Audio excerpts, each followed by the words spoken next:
go talk now. It's time now that we're done talking about that. Let's talk about some other made up, fucked up worlds. Right. Alright. Well, so let's start with the manga. Now, unfortunately, for those of you looking forward to a One Piece chapter review, you're going to be disappointed. There was no chapter this past week. Correct. Aw. Boo hoo hoo hoo hoo hoo. Alright. On to Alright. For this week, I think I want to start with the least eventful one, in my opinion, and that was Fairy Tail. Yeah, let's get this over with. Fuck Fairy Tail. Let's go. What? It wasn't that bad of a chapter. I mean, it was basically, once again, I felt like more setup because, like, yes, basically hands down the highlight was the, I guess, sort of side to side panel of both Igneel and Natsu both doing the Iron Dragon Fist, Fire Dragon Iron Fist.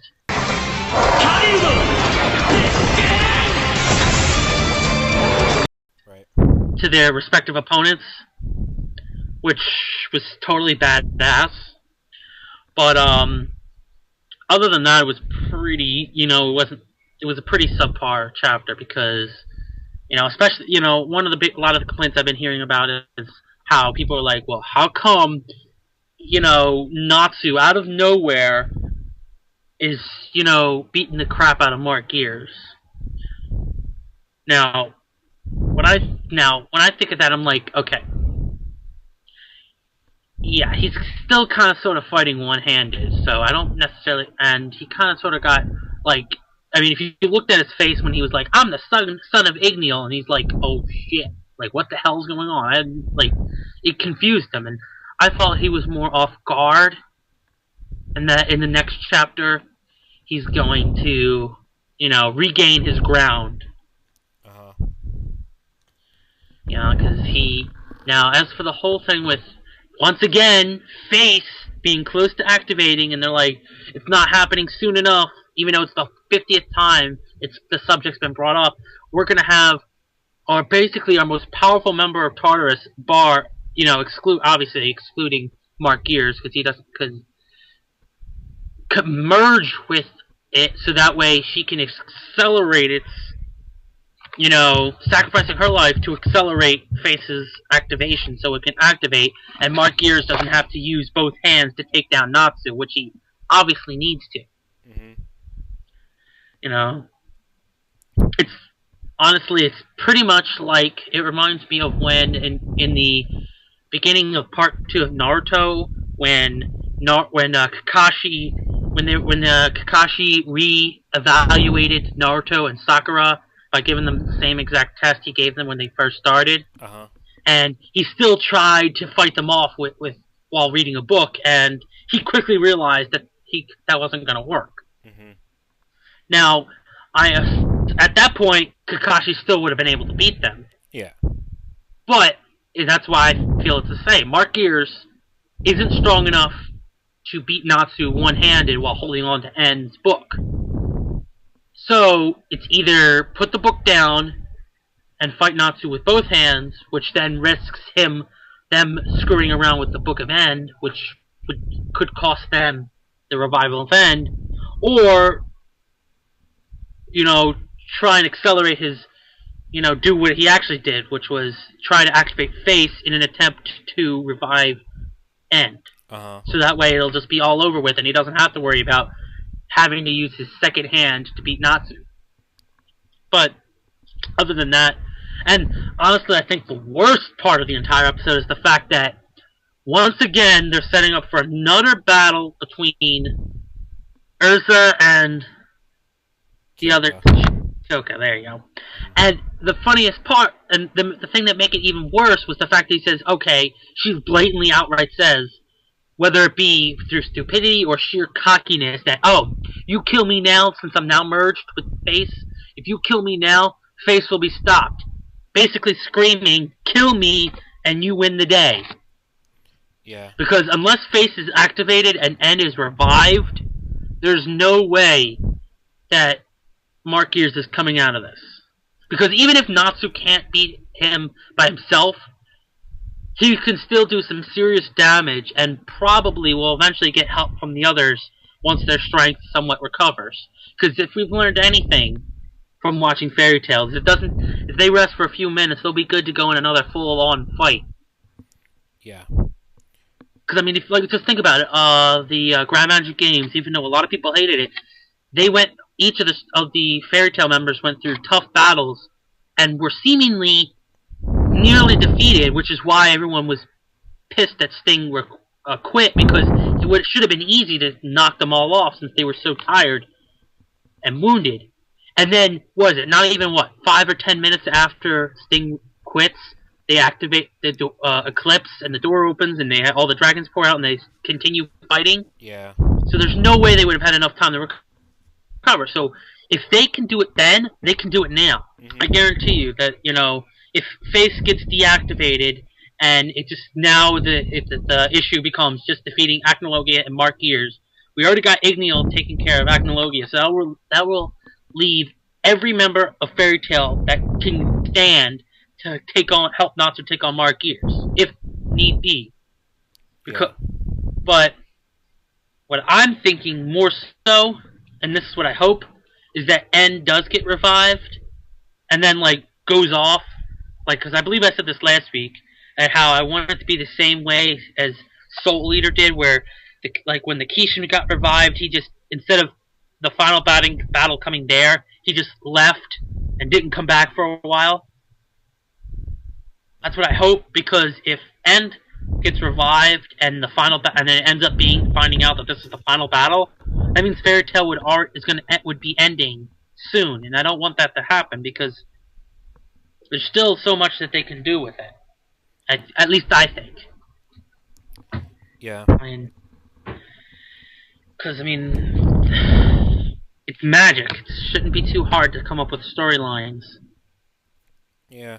You know why this is a shitty chapter? Because this plot device that was extremely, very, very, very convenient in order to stop Face is the dumbest fucking excuse to do this. Because Kyoka doing this acceleration completely just made the entire operation vulnerable. Whereas, even if Kyoka was defeated, Face would have still activated. All Margear had to do was hold off Natsu, even if he couldn't beat him by himself with two hands, which... With one hand, remember, he's currently fighting Natsu with one hand. What I'm trying to say is, with two, if he used two hands, he still can't beat Natsu, and he still can't hold him off in time. Because it's implied that Mark Gears is stronger than Natsu. What I'm trying to get at... Yeah, I know. What I'm trying to get at is... It would have activated regardless, because the Fairy Tail had no way of stopping it prior. Exactly. And honestly, that's why I feel like I'm worried that it's just going to be, okay, Face is going to get taken out, and then Mark Gears and Acnologia are going to get taken out, and then the Book of End is just going to be there. And I'm like, no, we can't, because the Book of End and this, because if Tauros gets taken out and Acnologia gets taken out, and who's left? Nobody. Yeah, Zeref and Book of End. But at that point, Fairy Tail or probably the Council, or I don't even know. Shit. Now that I think about it, I just remembered. They obliterated at least half or more of the Council at the beginning of this arc. So that would leave, with the Council pretty much non-existent at this point, Fairy Tail would probably would take it upon themselves to hold on to the Book of End, which means that eventually Zeref's going to come after it, I guess, which could be another arc, but then that would be I don't know. Yeah. Besides, I honestly think that you can't have a final battle without the Fairy Tail Dragon Slayers taking out Acnologia. Honestly, I just feel like that should be something that happens. Uh-huh. Because it just feels right, in my opinion. Yeah. Yeah. And we all remember that the last time they faced Acnologia, they were a lot weaker, and Laxus was too injured to do anything. Mm-hmm. if I remember correctly. Yeah. So, like, I want all, because obviously Sting and Rogue are just too damn crusty to do anything. Uh-huh. Like, together, they couldn't make Mark Gears put his book down, or even sweat. Whereas Natsu can do it with one punch. Mm-hmm. That just comes to show you how much stronger Natsu is. Well, we already knew that because he soloed Yeah, because he both took of them both out. Yeah, he took them both out. Yeah. And, but that's why that's what makes it more interesting is that's why I feel all the more, especially since now Natsu and Gajil have shown. Well, first of all, Natsu and Gajil are now both shown that they can willingly use their secondary mode, which is the Flame Lightning Dragon and the Steel Shadow Dragon modes. Mm-hmm. So you combine that with Wendy and Laxus, on top of the fact that if I remember, if Gajil kept his steel power up that he got, that would make it even more stronger. So the fact that each of the 4 Dragon Slayers are now like 10 times stronger, especially since Wendy was able to first use her Dragon Force for the first time. They're all more powerful, a lot more powerful than they were before. So honestly, I think they could make a difference this time. Because they're even stronger than they were when they were facing the dragons at the Dragon Festival. Yeah. So, well, anyway, it was still not that good of a chapter. So, shitty chapter, in my opinion. It was a pretty bad chapter. Yeah, I mean, like I said, which was already annoying as it was.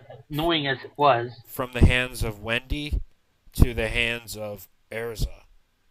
Oh, you just made it like a definite Erza is going to stop face. Hello. As opposed to Wendy having her shining moment when she was going to get all the guilds together to destroy all the faces. Nope, Erza. Nope, Erza. Like, what the hell? Why does Erza get to do it? I would want to see freaking mature Wendy do it, because since now she's mature, since she cut her hair as a symbol of maturity. Yeah. Of course, I also hope that after this, she starts blowing up like Tsunade. I mean, come on. Every time. Come on, her Edolus incarnation was better. Had more cleavage than she did. And the whole thing with Edolus, was that, they were supposed to be different personality-wise, which usually only slightly changed maybe the hairstyles they kept or the clothes they wore and the ways they act. But the fact that Wendy was like double D's as compared to Wendy's boobs are non-existent. She's a child. They're non-existent. She's a child still. Which is one of the other reasons why I was kind of pissed off when I first went through the series and everyone stayed young after those 7 years. I would have hoped at least maybe Wendy aged, because, maybe she'll be older, and, but nope. Because, I know. I would have liked to see what she looks like older, but God knows, at this point it's obvious that we're not gonna, who knows, since we can't really know what they're gonna do for the final arc, if this isn't the final arc. Right. Then what will be the final arc, and then it's like, well, what's gonna happen? Are they gonna, just end it off and say happily ever after? Maybe in the final chapters talk about some people who get together, in terms of couples that he's been freaking teasing the entire series, or not teasing, if he wants to throw us for a loop, and then just say happily ever after, or if we're gonna get like some series where, they'll give you a quick 2-3 minute clip of, several years after the end of the series or something. Well, like a chapter maybe of what happens, and then which would translate to maybe 2, 3, 4, maybe 4 minutes of content in the end of the last episode. But well, actually, speaking of Fairy Tail, it's actually kind of funny because I was looking at it. And I remember I was telling you this, I think, a while back ago, about how Funimation got the rights to do the dub up to episode 175, which is when they took the break for that year break, Hmm. and if and they will be getting to, and as long as they and that should be, they should get to one set be done that by maybe by February, because next month they're releasing, I think it's it's part 13, which is the end of that like whole time clock filler arc, Ah, and like the first like 3 episodes of the Grand Magic Games, where they find it when they find out about Sabretooth, and the whole thing with Guild Arts and him leaving and them preparing to enter the tournament. uh-huh. Like it's only like, and then December is when the part 14 comes out, when they cover the a good bit of the tournament, and then the last bit would be part 15 in like February. Uh-huh.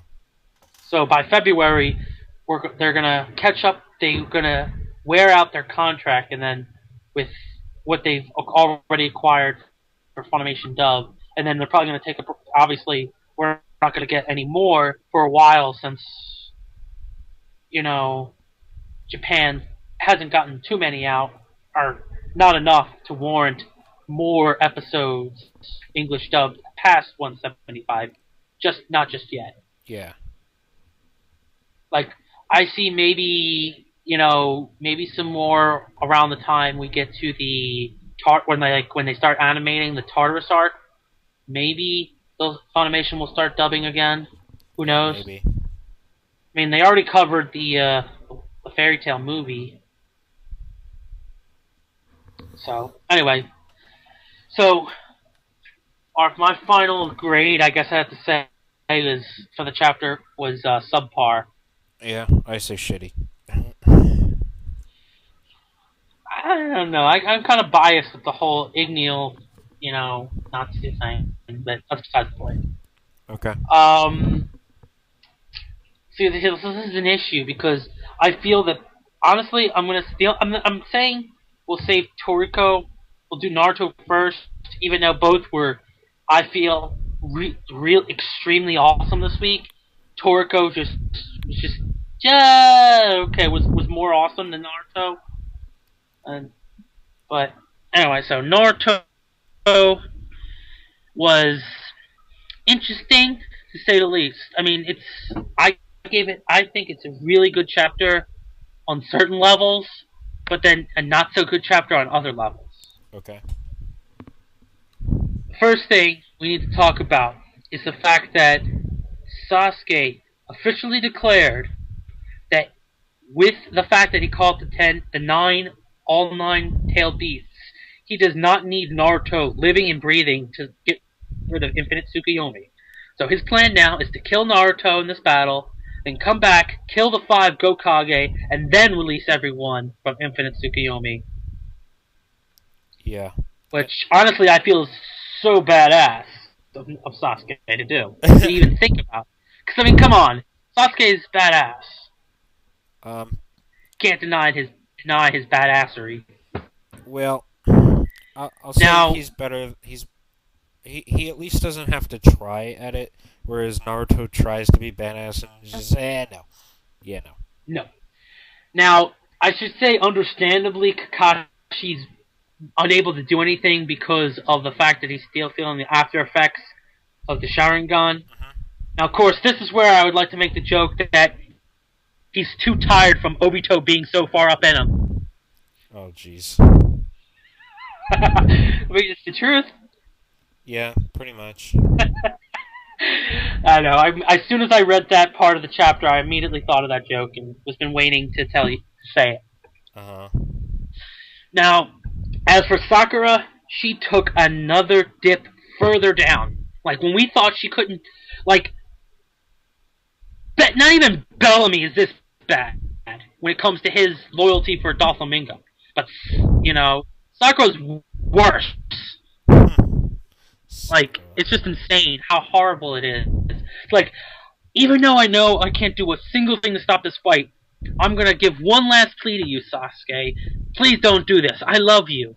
And then he's like, no. I don't like you. You're annoying. Just like when she confessed his love to him in, like, the first couple of chapters. You know, the whole you remember that one where, you know, Naruto tried to pretend to be Sasuke to get with Uh, Sakura. Well, he said the exact same thing. You're annoying. Now, I'm sure there were screams all around the world when they read when they saw the panel that made it look like Sasuke just murdered Sakura. mhm. I'm sure people were blazing off the walls. Now, as I predicted, King of Lightning, when he did his live reaction, he was happy for like a second, and then being a smart person, quickly realized that no, there's no way it's actually true, of course it wasn't. It was only a genjutsu used to shock her so much that she would faint. Uh-huh. Because we all know what would happen if she was still conscious. She would try and run in and try and stop the fight, and just like when what was it, when Sasuke was hospitalized, I think after the Chunin exams, and him and Naruto went at it with Chidori and Rasengan, she tried to get in the middle of it. If Kakashi wasn't there, she would have gotten beyond bitch slapped. But in this case, there's no one to stop either one. There's only Kakashi's out of commission. Hagoromo's a ball of chakra that should have already disappeared, and so the only other people standing is Naruto, Sasuke, and Sakura. And if Sakura tries to get involved in their fight, there's no one to prevent her from getting killed in the middle of their fight. Especially since now their attacks are at such a high level that not even her healing powers that she gained from training under Tsunade is going to be strong enough to save her life. Right.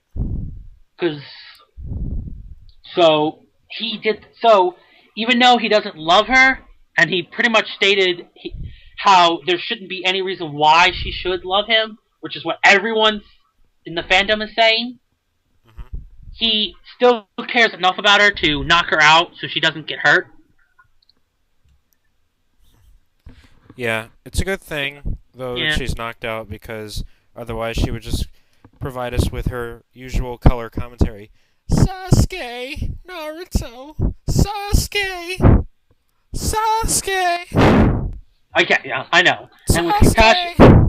And with Kakashi pretty much not able to move, he's not going to be anywhere near the battlefield. So it's presumed that this battle is going to happen with nobody else around for presumably miles, because apparently in a matter of minutes they made it from the battlefield to Final Valley, or the Valley of the End. I mean, Well, it's not like there's we understand any frame of time, so yeah, but they're also extremely powerful, so they're probably able to move really fast.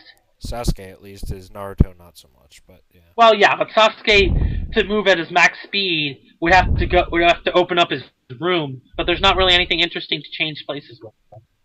Yeah, well, if they were moving at max speed, Naruto Oh, would I'm have sure. his he would have his thing going, his Yeah, Jinchuriki mode, because yeah, but otherwise he he doesn't need can't. it in Sakura mode. It's his Sage mode, or Sage of Six Path mode, or something. Well, he has both. Like he has this Sage mode with fused with his Yeah, yeah, I know thing. that's kind of weird. It's like Sage mode mixed with his QB mode Right, and type of thing.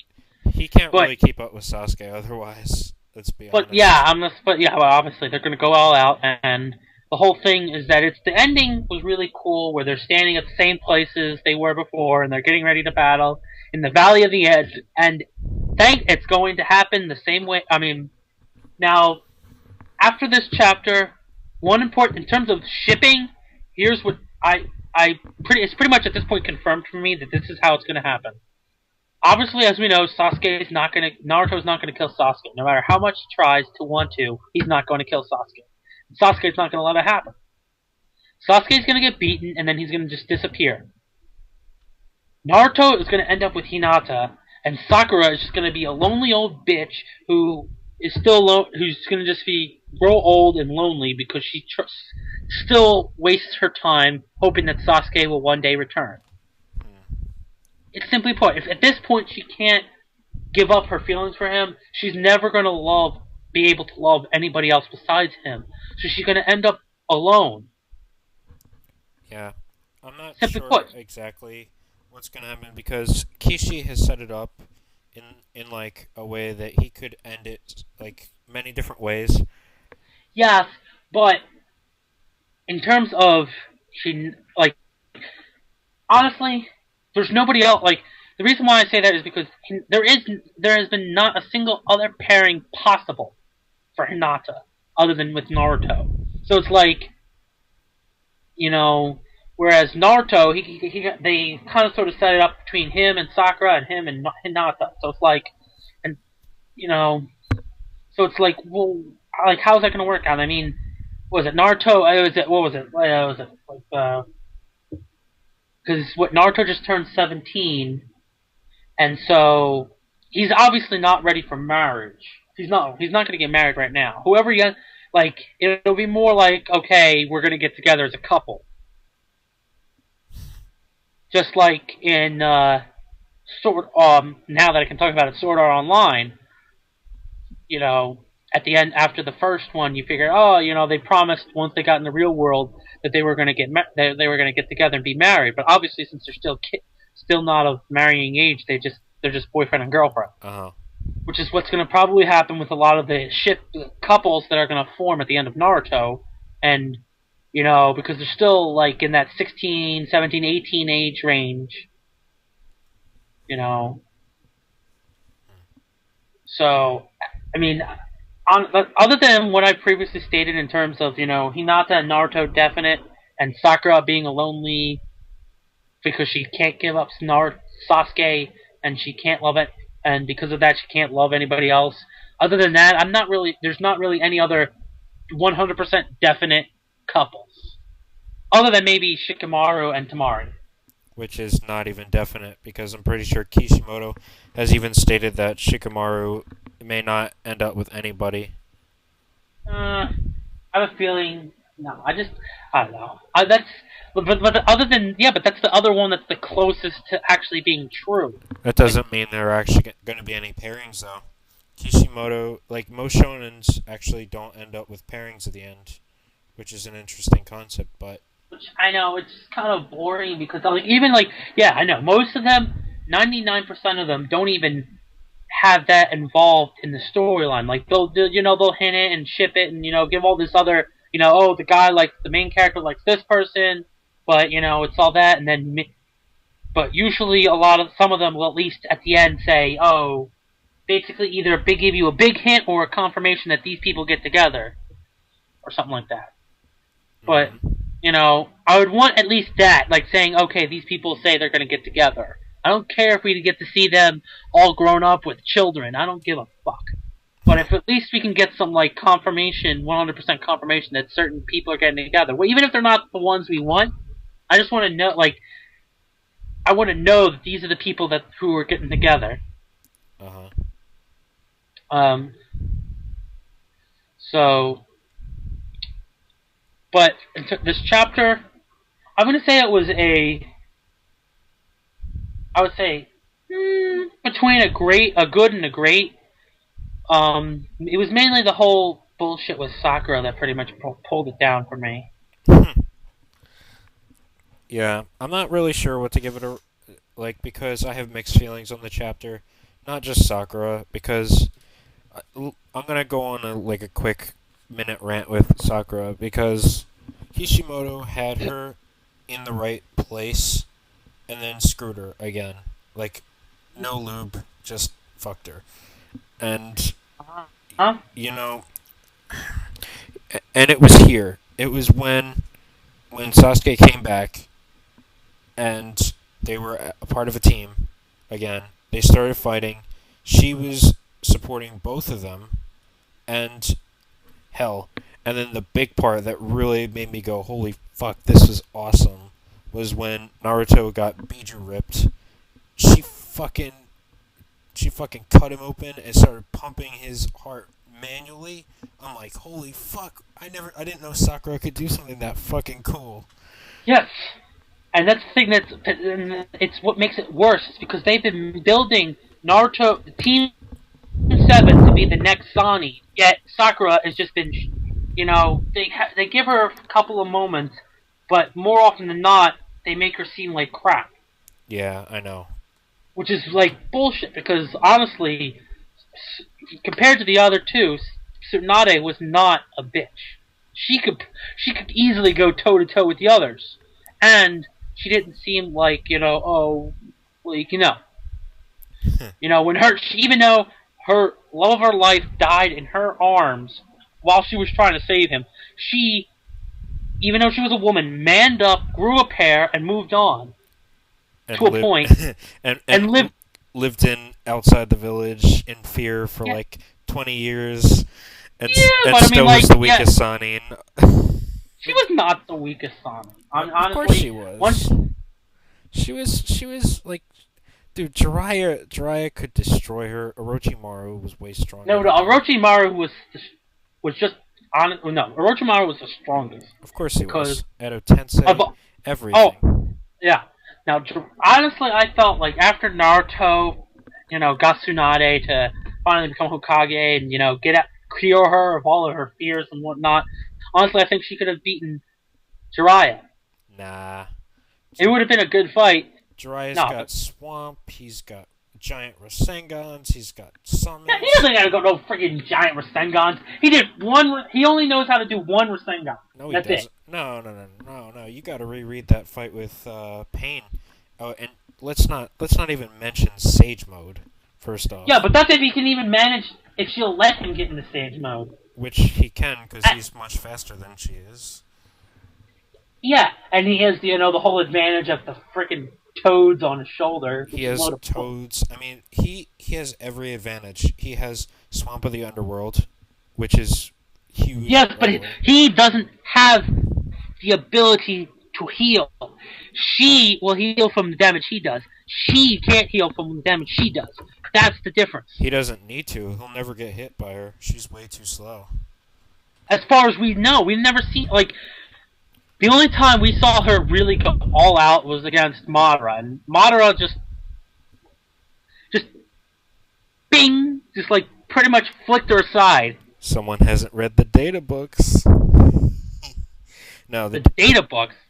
Kishi has 3 data books that that have stats on them, and Tsunade's speed stat is, well, first off, they're on a scale from 1 to 5, and Tsunade's speed is 3.5. Meanwhile, Jiraiya is 4.5 out of 5. Meanwhile, in terms of speed, Tsunade is very slow. 4.5 has, first off, 4, Kurenai and Shizune have 4. That's perspective. 4.5, you have Kakashi, Neji, Lee, Kiba, Jiraiya, as I said. And then you have your 5s, which are Itachi and Guy. And pretty much everyone in the top echelon, freaking Madara. Well, yeah, eventually, but the data books cover up to the beginning of the Pain arc. It covers all the way up. Yeah, it covers all the way up from the beginning to the end of the Itachi Pursuit arc until the 4th data book. But okay, I get the point we were talking about, but I still don't think that she was still nowhere nearly as weak as Sakura is in comparison to the other two. Oh, of course. Sakura. I mean, honestly, I think at this point, Tsunade's probably done with fighting altogether. Probably. I think this battle took so much out of her that even Sakura could beat her.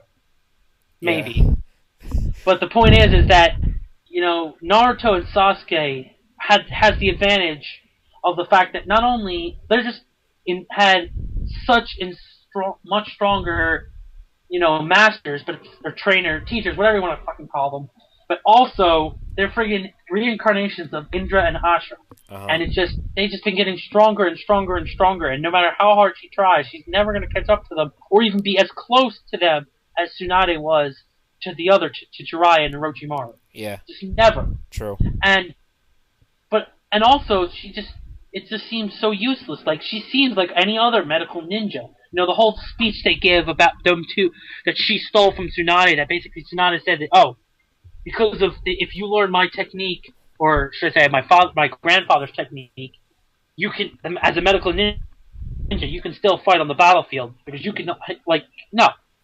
Sakura has become so comparatively weak as compared to the rest of the universe that even though she seems strong, she's not.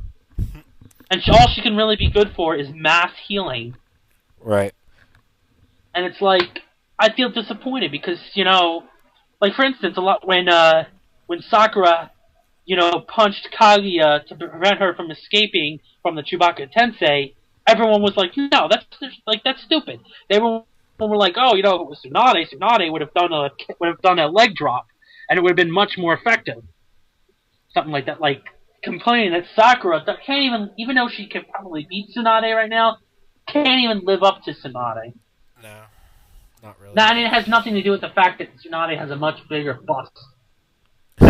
And the fact that even in the Naruto, the last movie, she doesn't even get much more cleavage. Right. And it's supposed to be years ahead of time, so it's like, really?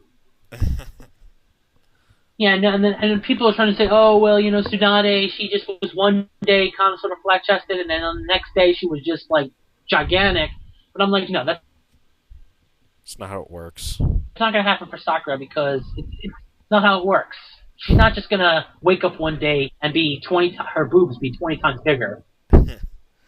Because, even Sakura's boobs are pretty...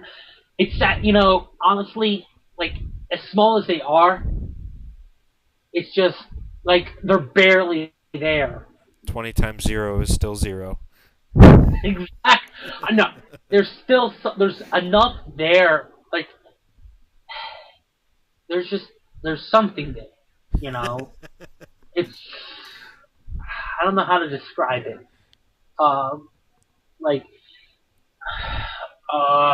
She has other assets. We'll at least. Yeah, she's rich in terms of, like, I guess physical strength.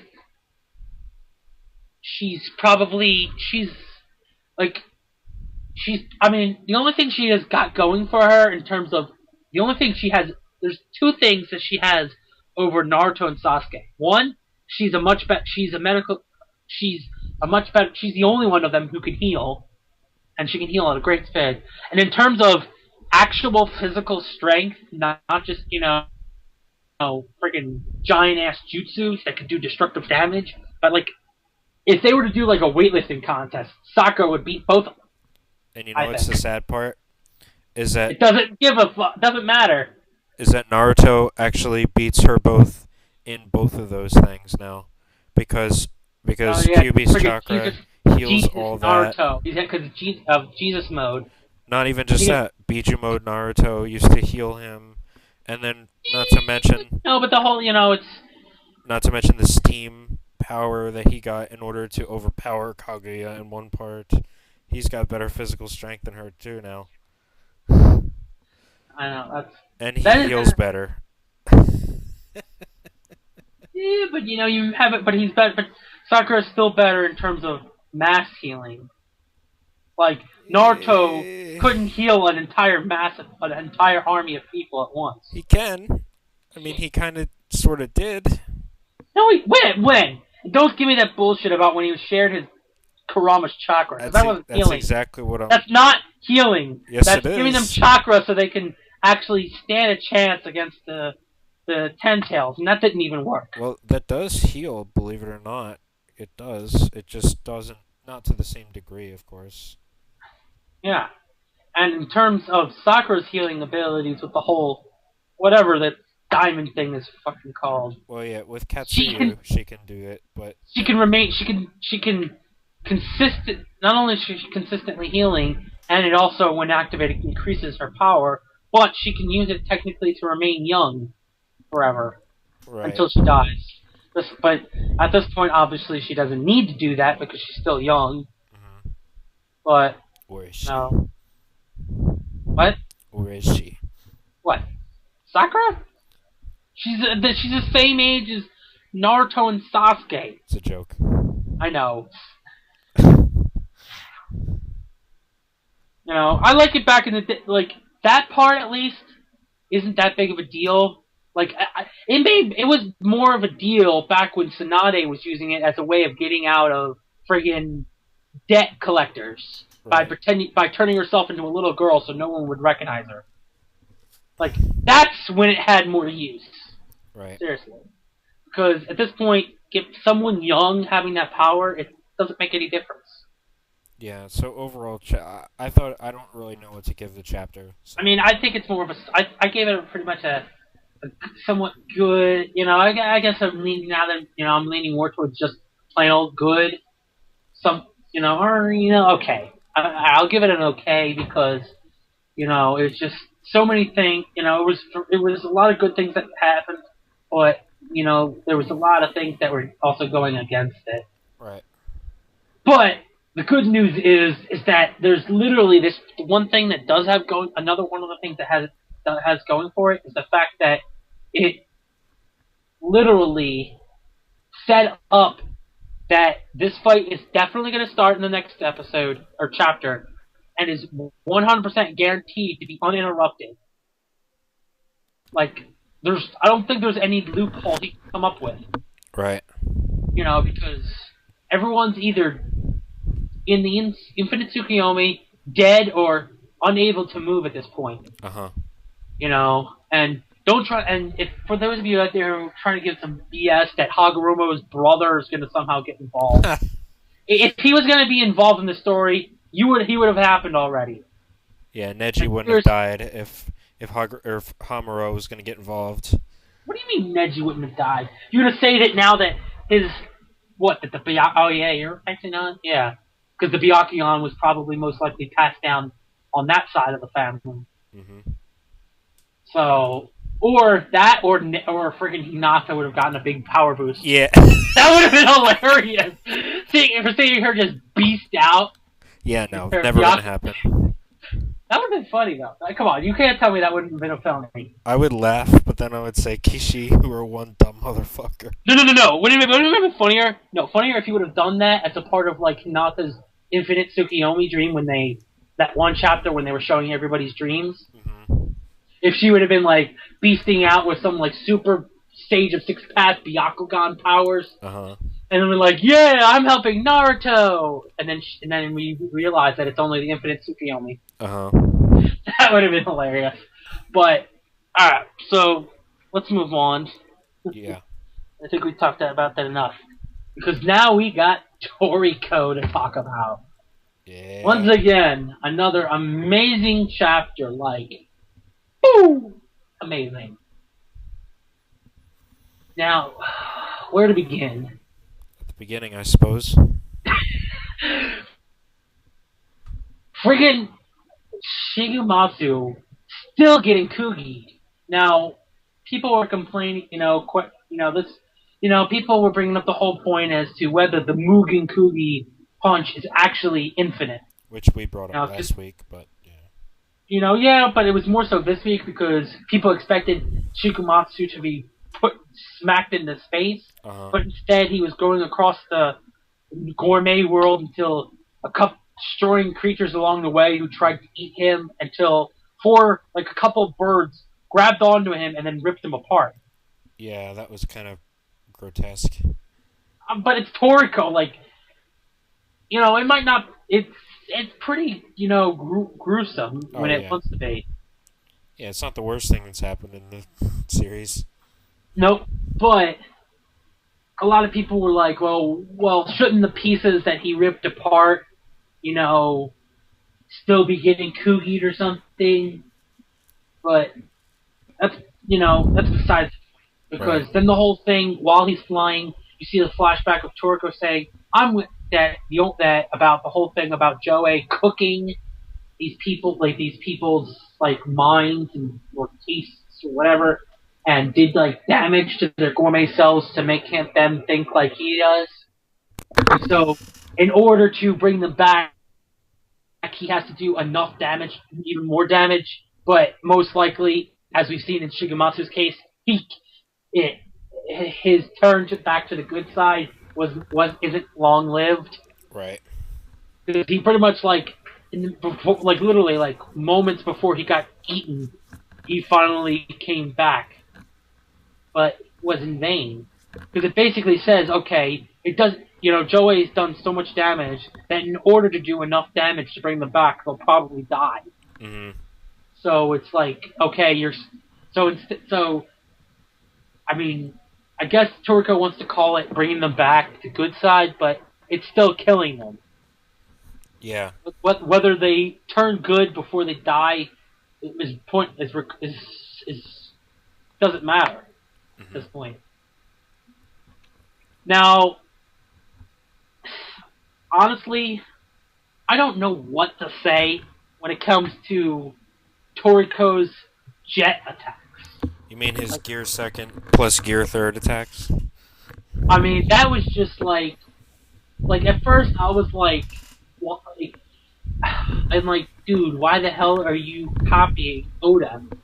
But then, the whole thing where he made it seem more scientific with the whole breathing thing, and then, I mean, I guess, Toriko's badass enough that we can forgive him and basically call it a very good homage to his buddy Oda. Hmm. I mean, because honestly, I don't think Oda's gonna care. I'm pretty sure Mitsutoshi actually worked for Oda at one point, if I remember correctly. I wouldn't be surprised, but um, it makes it kind of seem like, okay, first Red's arm allowed him to do Mugen already, and now it's this whole jet technique. It's like, okay, so what now? So that pretty much answers my theory about from last week, is that Mugen is not going to be done anymore until later on. Yeah. So instead, when he utilizes Red's arm, it'll be jet techniques as Hmm. opposed to, which is again another reference, has definitely a much more heavier reference than most people realize, because not only is it the jet, but the fact that it's Red's arm, not Hmm. Blue's, Red. Right. Now, being how strong we've seen one Red arm, you can only imagine how strong it'll be once he unlocks more of Red. Yeah. And that's just Red. He also has Blue, which is supposed to be even stronger. So, like I said before, Toriko universe might not get to the point where their destructive capabilities allow them to be galaxy level, but they are still going to be OP as Ridiculous. shit. Ridiculously OP. Yeah. Like, now, alright, so, now of course, the other very interesting thing about this chapter is the introduction of the back channel. Yeah. Now that is another issue that people brought up when they were talking about how Shigematsu got out of the Kugi, or stopped getting Kugi'd after he got ripped apart. Was, okay, in the same chapter, you see Shigematsu getting Kugi'd a bunch of times, and him being ripped apart, and then you don't see the birds that ate those pieces getting Kugi'd. You see this whole back channel thing, and it's like, okay, so what? Is now, even though we just got the first Mugen, the villains already have a way of avoiding it by doing this back channel thing? Because, I mean, Perhaps. because now it's like, okay, it doesn't matter if he has a friggin' Mugen punch. He can use it every time he fights, because this back channel thing will allow them to escape from it.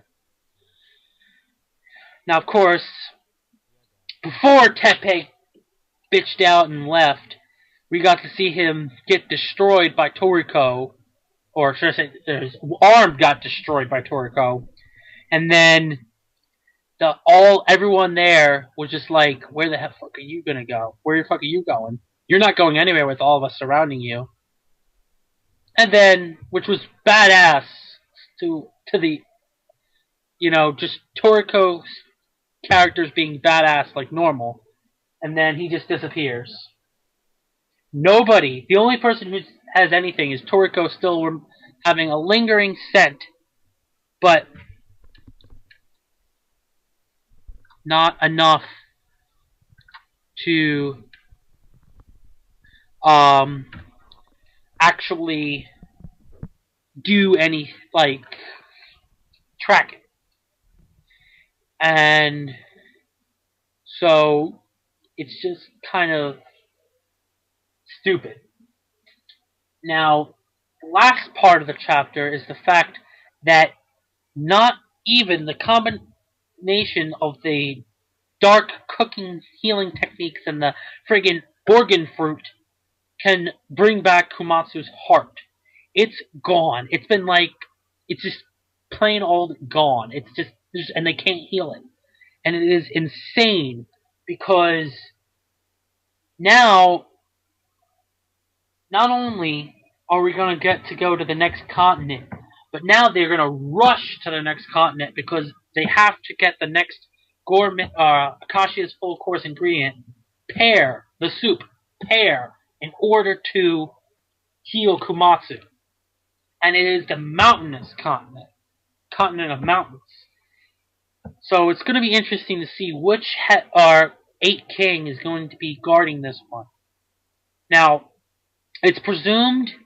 Now, there are certain things that are presumed, like both Coco and Sunny both have a particular ingredient.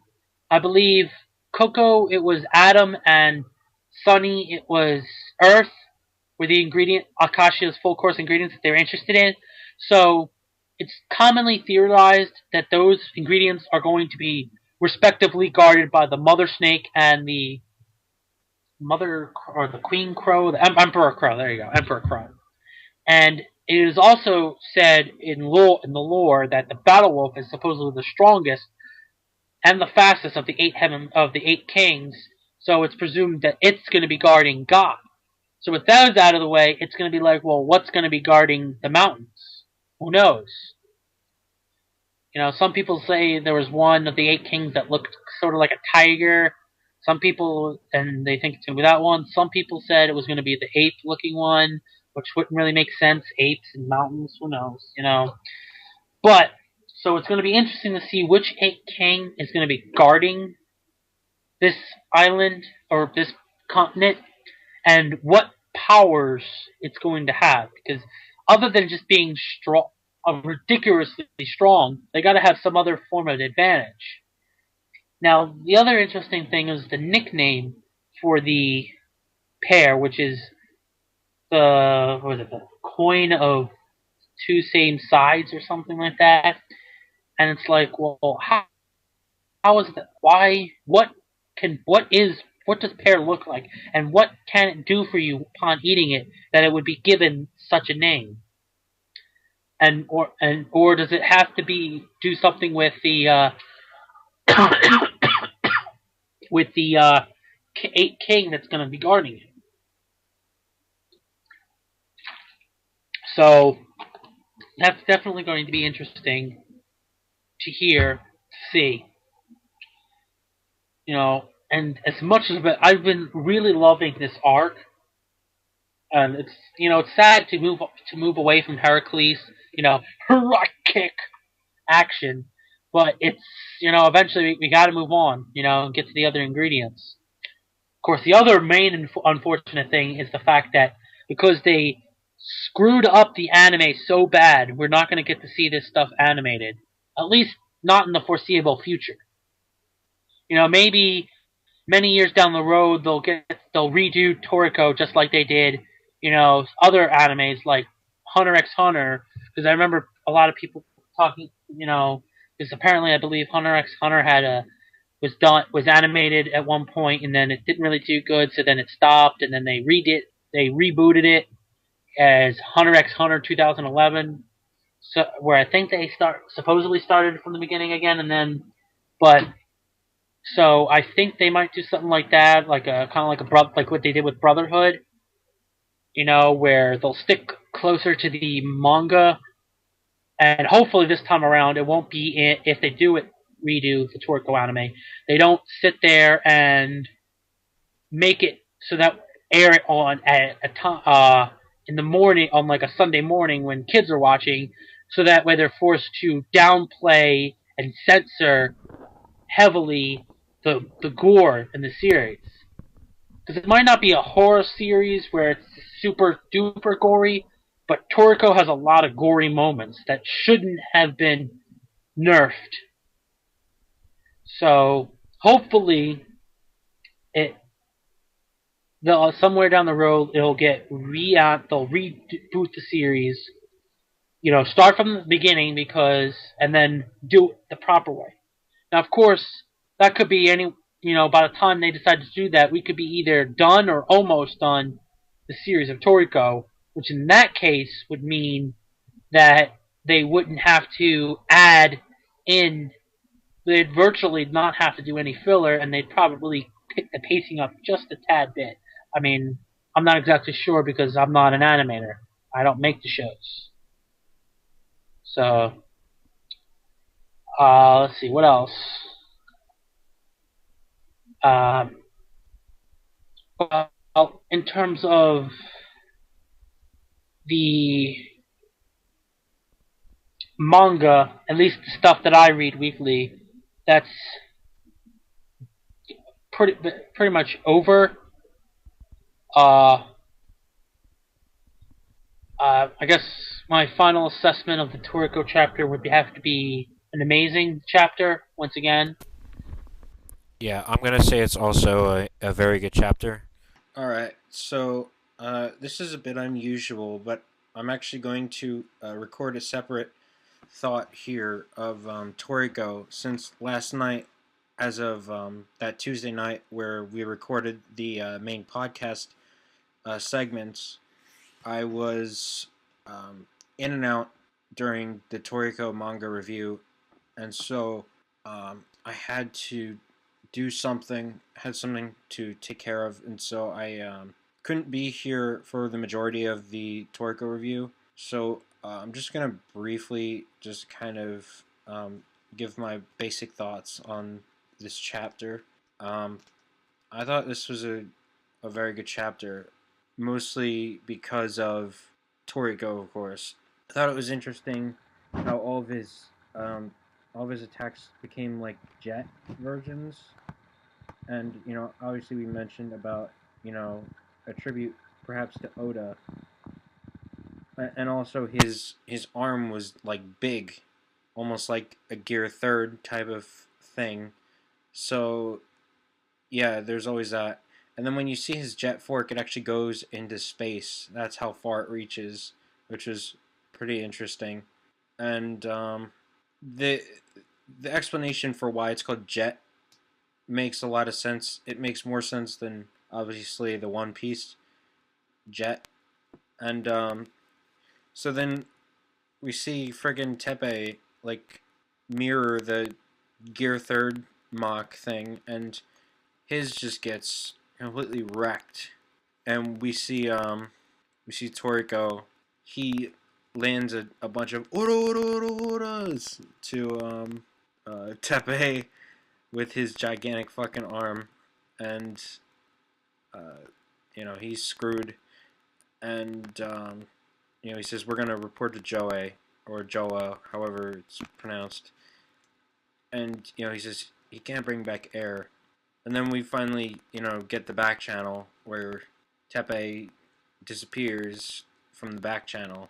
And to be honest, that was a bit underwhelming because I was hoping that Tepe would take at least like a really strong hit just to satisfy the fact that he was being a dick. Just kind of show up out of nowhere and pulled an awesome you know pulled out the heart of Komatsu and fucking showed it to him and then crushed it like that guy in fucking Temple of Doom. I'm Nam Shivai. I'm Nam Shivai.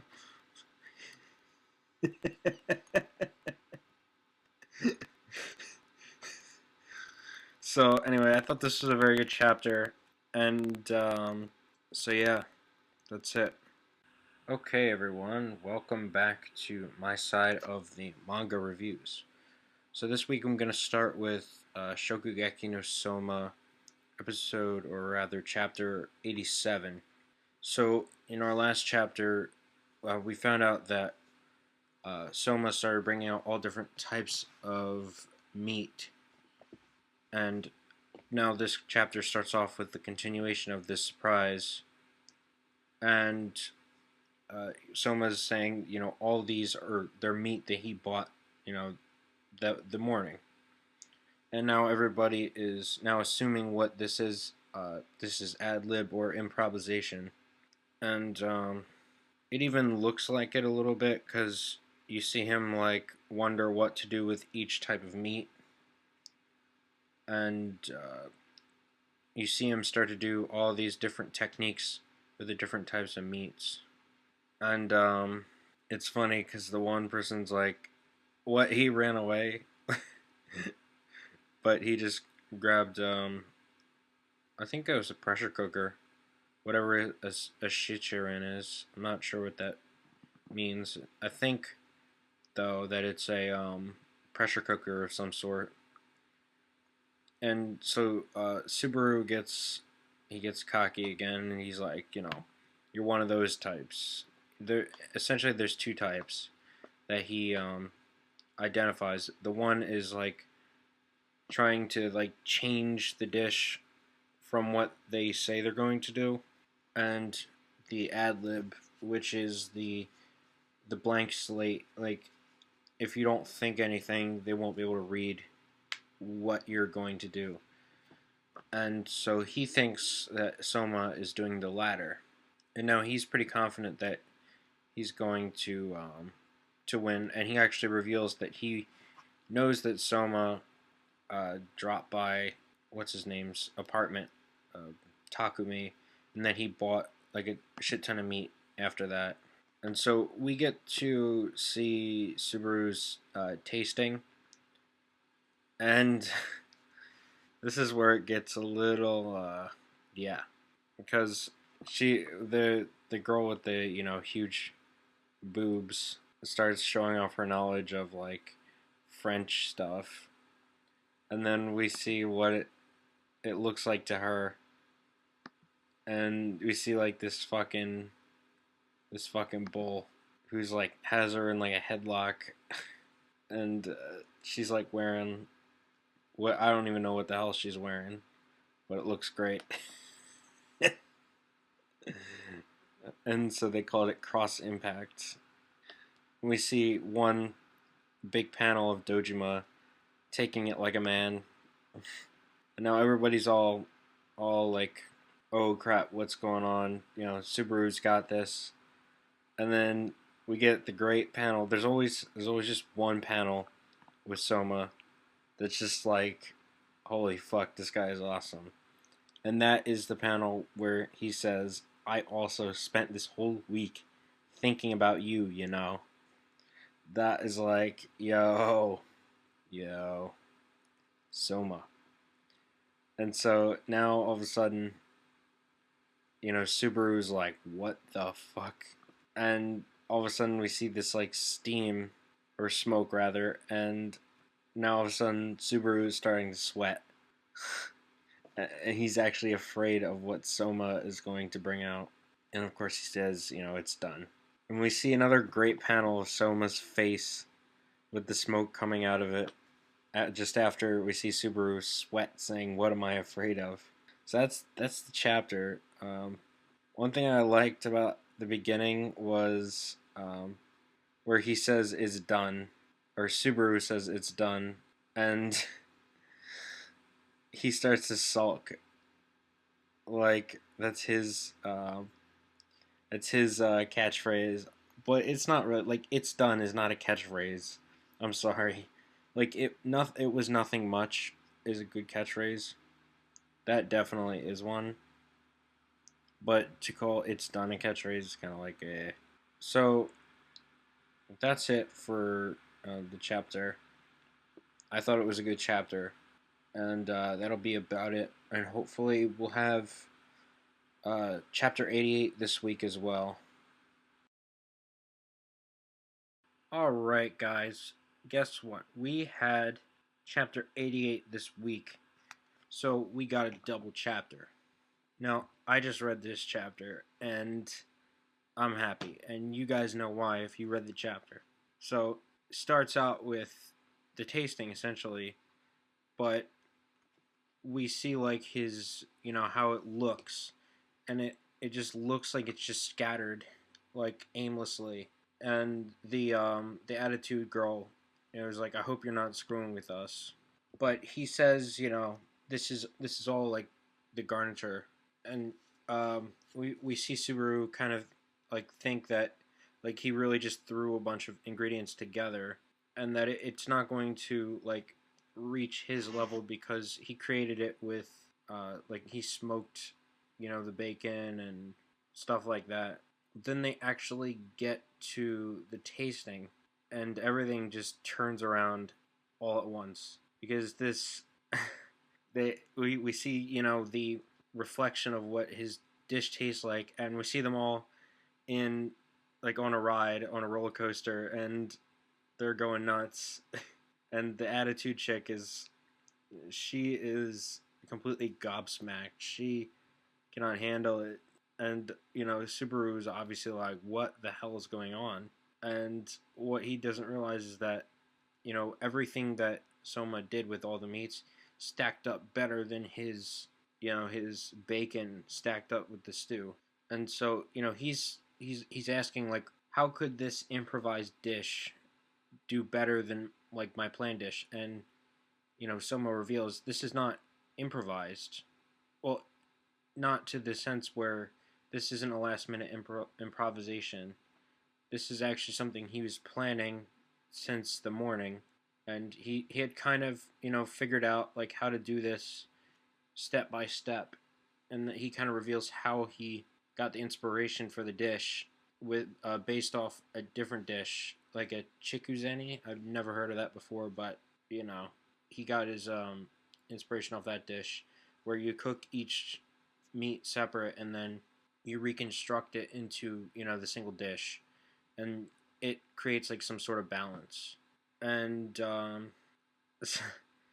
so we see all these great panels with Souma and his smile, and I love that because I love those panels. You guys already know, if you've been watching my reviews for Shokugeki no Souma for a while, you know that I love those panels where he smiles and gets cocky at his opponent. It's too much. And so Subaru's finally feeling the heat, like, big time. He said, this is a place where my perfect trace cannot reach. And so we see this, like, big panel of all of the judges in what is called Yuki Land. And the attitude girl has completely flipped. She's now like blushing, she's excited and pointing to something, and of course we have friggin' Dojima Gin in a fucking girl's uniform, which is just no. But the funny part is the attitude chick, because she's made a complete 180 in terms of like her supposed attitude once she's tasted Soma's dish. And then another panel where you see like Souma in like the clown outfit that we saw him in before, and they're hugging the clown. It looks like they're taking a picture, and we see another big smile from Attitude Chick, and they're all holding hands in real life. Like, what the hell? And she breaks away like, let go of me, and they start making fun of her. Hinako makes fun of her. And finally, they cast their votes. It's all unanimous. Yukihira Souma. He wins supreme victory. He fucking crushed Subaru.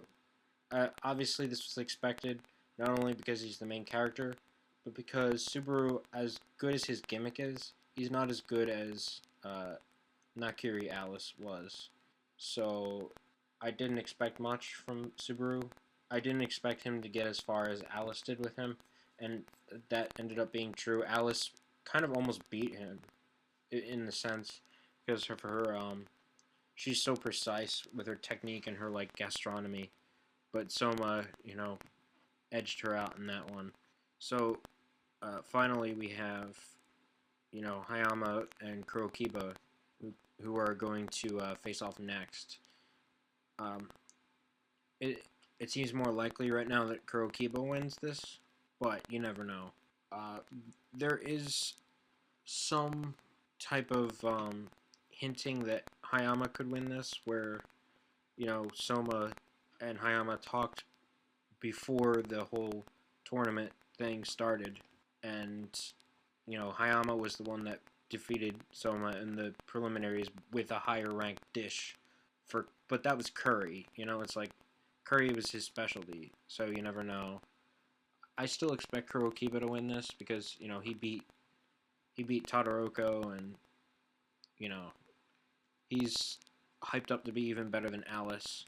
So I don't see Hayama winning, but I do see hints that he could potentially win.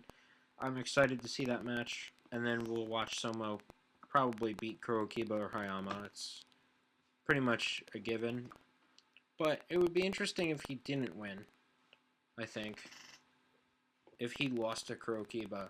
That would be kind of an interesting concept. But I don't know how much longer Shokugeki no Soma is going to go. I'm assuming it's going to go on for a while because, he still has to admit that, Erina, or has to have Erina admit that something is delicious of his, whether or not they get together, whatever. And so, anyway, that's the chapter. I kind of trailed off a bit. I thought it was a great chapter. I'm so glad Soma won. And guys, we got a friggin' double chapter this week. So, hopefully we'll have a chapter next week. If not, whatever. Okay, so next is Bleach.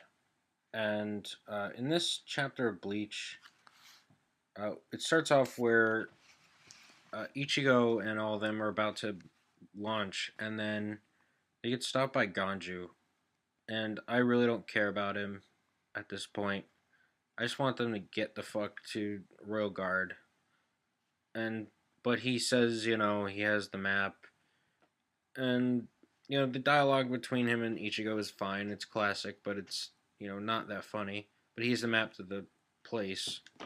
So, Ichigo's like, it's not going to be nearly this easy, like, compared to, back in Soul Society. And he's like, I know that, that's why I'm coming. And so, they launch, and, Orihime brings up the fact that, Yoruichi was still a cat, and that Uryu was still there with us. And, of course, Ichigo's saying, I'm going to take down Yuhabak, and he'll beat the crap out of Uryu if he has to, just to bring him back. Oh yeah, doesn't that sound familiar? So then we move back to the Royal Guard part, Squad Zero, with the guy with the lisp, and he's saying that they're wasting their time because his power is wind.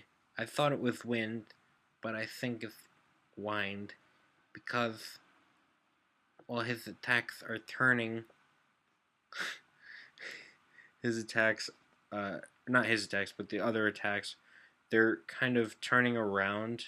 Like, I know I said wind in the past thing, but I saw a lot of people were saying wind. And so I think that's probable at this point.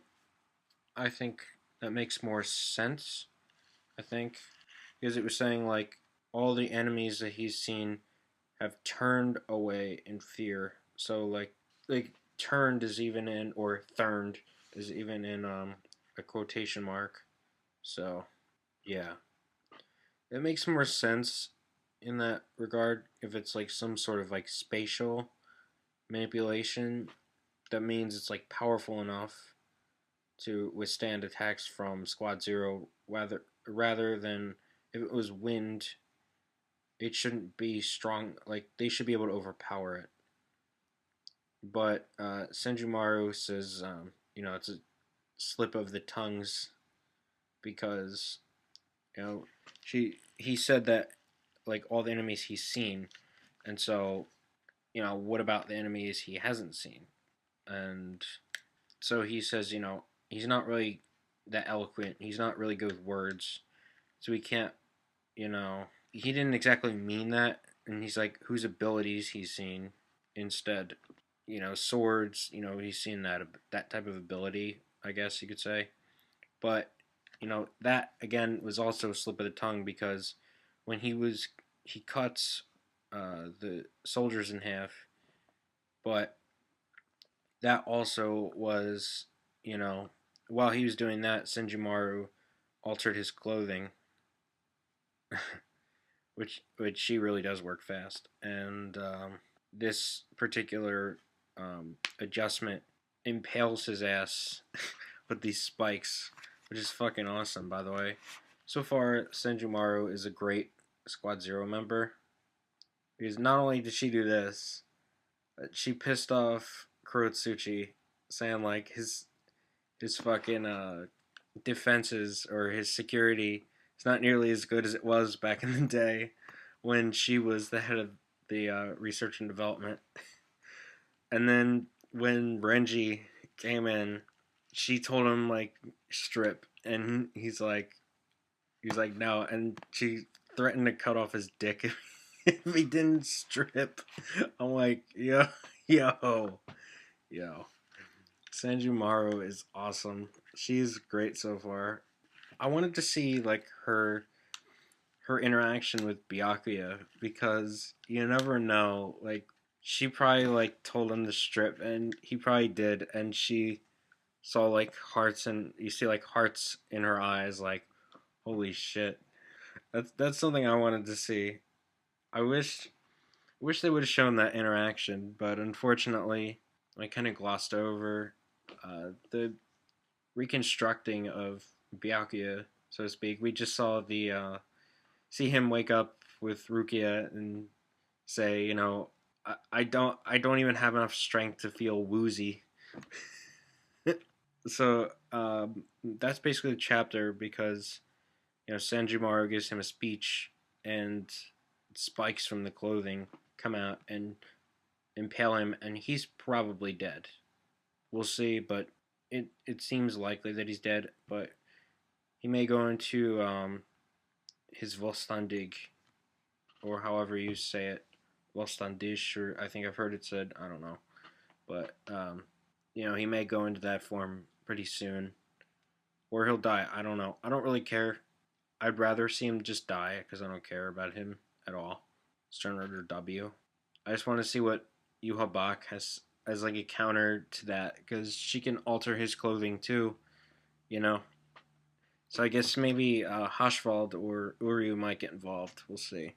So that's it. I thought it was a good chapter thanks to Miss Senjumaru. Hell yeah.